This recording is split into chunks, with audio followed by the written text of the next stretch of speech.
Hi students, welcome to வேத maths. நம்ம 10ஆம் வகுப்பில் உறவுகளும் சார்புகளுங்கிற டாப்பிக்கில் பயிற்சி 8.2ல் 3வது கணக்கு பார்க்கலாம். ஒரு தரவின் சராசரி மற்றும் மாறுபாட்டு கெழு முறையே 15 மற்றும் 48 எனில் அதன் திட்ட விலக்கத்தை காண்க. சரிங்களா? நமக்கு அதாவது சராசரி கொடுத்துட்டாங்க. சராசரி நமக்கு என்ன கொடுத்துருக்காங்க? 15. அடுத்தது மாறுபாட்டு கெழுன்னு நமக்கு என்ன தெரியும்? சிவி, அது 48ன்னு கொடுத்துருக்காங்க. எனில் திட்ட விலக்கம் சிக்மா நம்மளை கேட்குறாங்க. நமக்கு ஃபார்முலா என்ன தெரியும்? C V equal to sigma divided by X bar into 100ங்களா? இப்போது சிக்மாவோட வேல்யூ தான் நமக்கு தெரியாது, அதை தான் நம்ம கண்டுபிடிக்கணும். அப்போது சிக்மா இங்கே இருக்குது, இங்கே என்ன இருக்குது? சிவி இருக்குங்களா? இந்த வகுத்தலில் இருக்கிற எக்ஸ் பார் இங்கே வந்தால் பெருக்கல்ல மாறிடுங்களா? பெருக்கலாக மாறிடும். இந்த பெருக்கல்ல இருக்கிற 100 இங்கே வந்தால் வகுத்தலாக மாறிடும்.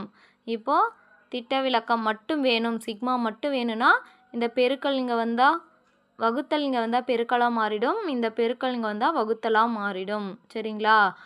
இப்போது ஃபார்முலாவை இப்படி கன்வெர்ட் பண்ணி எழுதிக்கிட்டோம். இதை இப்படி மாற்றி எழுதிக்கலாங்களா? Sigma equal to C V into X bar divided by அதாவது 100ன்னு எழுதிக்கலாங்களா? நெக்ஸ்ட்டு நம்ம சிவியோட வேல்யூ என்ன கொடுத்துருக்காங்க? 48. எக்ஸ் பாரோட வேல்யூ சராசரி 15ங்களா? Divided by 100.